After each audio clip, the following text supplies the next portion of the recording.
I advise pure startups. I chair the board of a company that's well established, a NASDAQ-listed company that does $100 million in revenue a year. And we're actually using the lean startup methodology inside a $100 million a year company. So it doesn't actually matter whether you're one of the 75% in the audience who I discovered are not yet funded or don't yet have revenue, or whether you are sitting on a gold mine and you're already doing $100 million a year. All this stuff still applies. It's equally relevant.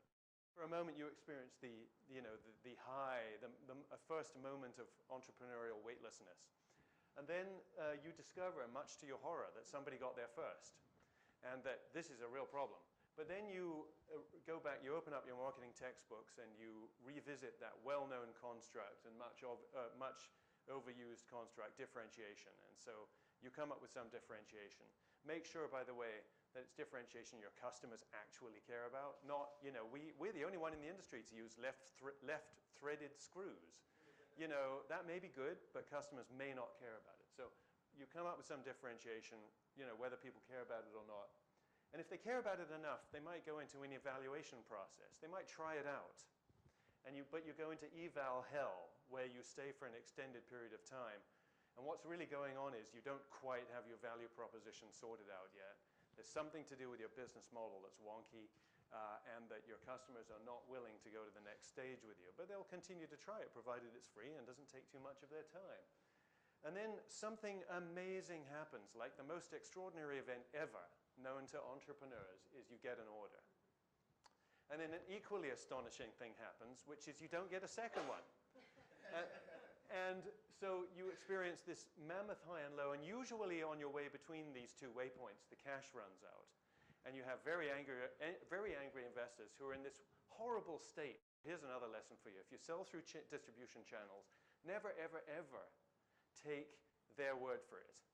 That there's customers for it, there's orders for it, there's demand for it. Never take their word for what their forecasts are. You've got to sell through your channel. You've got to know exactly what's going on with your end user.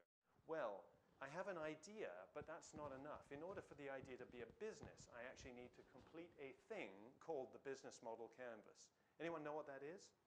So it's a one-page thing.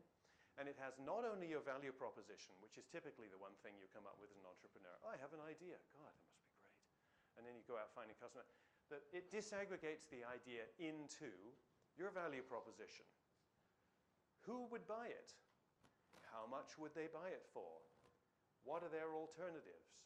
Can I sell it to them directly or through a distribution channel? What are the things I would need to do to successfully deliver that and stay in business? Who are the sorts of people I need? And how much money would I need to raise?